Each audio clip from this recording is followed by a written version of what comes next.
Hello दोस्तों, क्या आप अपने झड़ते हुए बालों से परेशान हैं? क्या गंजेपन की वजह से आपकी शादी नहीं हो रही है? क्या 20 से 25 साल की उम्र में ही आप 40 से 50 साल के जैसे दिख रहे हैं? अगर आप भी इन तमाम सारी समस्याओं से ग्रसित हैं, तो ये वीडियो आप ही के लिए है। अगर आप अपने पुराने बाल वापस पाना चाहते हैं और हेयर लॉस का साइंस बेस्ड और रियल सॉल्यूशन ट्रीटमेंट जानना चाहते हैं, तो इस वीडियो को अंत तक जरूर देखें।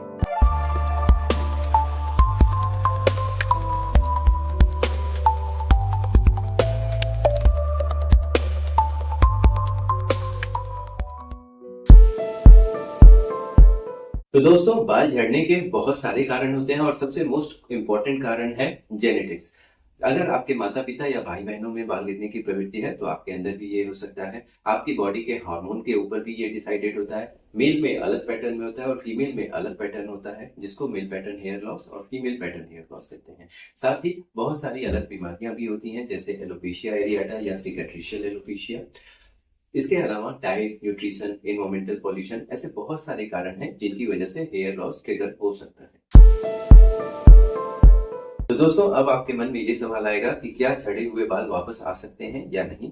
यस, अगर आपके रूट में लाइव सेल्स मौजूद हैं तो आपके बाल को वापस रीग्रो किया जा सकता है। बट अगर आपकी रूट परमानेंटली डैमेज हो चुकी है तो फिर बालों का वापस आना काफी मुश्किल होता है। इसको एग्जैक्टली पता लगाने के लिए एग्जामिनेशन करना पड़ेगा और कुछ जांच भी करनी पड़ेगी। उसके बाद ही इस निष्कर्ष पे पहुंचा जा सकता है कि बालों का ग्रोथ संभव है या नहीं।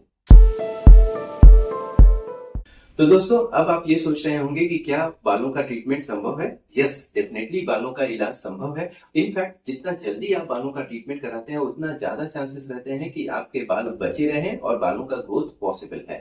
इसके लिए आपको अपना डाइट एक अच्छा रखना पड़ेगा, न्यूट्रिशियस डाइट लेना चाहिए, स्ट्रेस लेवल कम रखना चाहिए, साथ ही अपना लाइफ स्टाइल भी एक बैलेंस लाइफ स्टाइल में जीना चाहिए। इसके अलावा तमाम ऐसी दवाएं रहती हैं जिसका प्रयोग करने से बालों का ग्रोथ संभव है, जैसे मिनॉक्सिडिल, फिनास्ट्राइड। साथ ही कुछ ऐसे प्रोसीजर हैं जिनको करने से बालों का ग्रोथ किया जा सकता है, जैसे पीआरपी, जीएफसी, एक्सोसोम्स।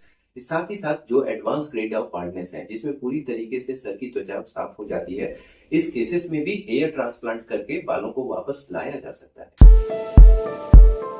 तो दोस्तों, आइए चलते हैं अब हेयर लॉस से जुड़े कुछ कॉमन मिथ को बस्ट करते हैं। आप में से बहुत सारे लोग ऐसा मानते हैं कि अगर उनको हेयर फॉल हो रहा है तो हेयर ऑयल लगाने से हेयर फॉल कंट्रोल हो जाता है। ये बिल्कुल मिथ है, गलत है। इसका सच्चाई से कोई लेना देना नहीं है। हेयर ऑयल लगाने से सिर्फ और सिर्फ नरिशमेंट मिलता है, हेयर फॉल या हेयर लॉस में कोई कंट्रोल नहीं होता है। आप में से बहुत सारे लोग ऐसा भी मानते हैं कि अगर उनको गंजेपन की शिकायत है या बाल गिर रहे हैं तो वो अपने सर पे दही, आलू, प्याज, लहसुन और पता नहीं क्या क्या चीजें लगाते हैं। देखिए, ये सारी चीजें खाने के लिए बनी है। इसको अपने सर की त्वचा पे मत प्रयोग कीजिए, नहीं तो आपको एक्जिमा या बाकी दूसरी कंडीशन भी डेवलप हो सकती है और हेयर फॉल तो बिल्कुल ही नहीं कंट्रोल होगा। तो ये भी बिल्कुल मिथ है और ऐसी तमाम चीजों से अपने आप को बचाएं। आप में से बहुत सारे लोग ऐसा भी सोचते हैं कि अगर उनका हेयर फॉल हो रहा है तो हेयर सेविंग करने से हेयर फॉल कंट्रोल हो जाएगा। ये भी बिल्कुल मिथ है, बिल्कुल गलत है।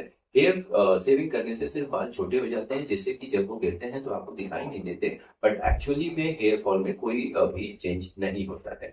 आप में से बहुत सारे लोग ऐसा भी मानते हैं कि अगर उनको डैंड्रफ है तो हेयर फॉल डैंड्रफ से रिलेटेड है।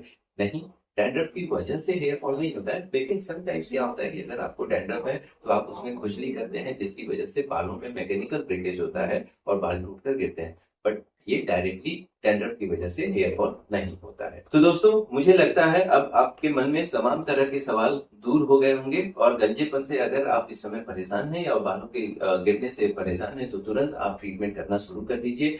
इसका इंतजार मत कीजिए कि आप पूरी तरीके से गंजे हो जाएं और फिर आपको हेयर ट्रांसप्लांट की जरूरत पड़े। यस, हेयर ट्रांसप्लांट करके उस स्टेज में भी बालों को लाया जा सकता है, बट जितना जल्दी ट्रीटमेंट शुरू करेंगे उतना बेहतर रहेगा और उतने कम पैसे में आपके बालों को वापस रीग्रो किया जा सकता है। अगर ये वीडियो आपको पसंद आया और आपके तमाम सवालों का मैं जवाब दे पाया हूं तो कृपया इस वीडियो को लाइक करें, शेयर करें, अपने दोस्तों को दिखाएं और साथ ही कोई और प्रश्न अगर आपके मन में आता है हेयर से जुड़े या स्किन से जुड़े तो उसको नीचे कमेंट करके जरूर बताएं। Thank you so much.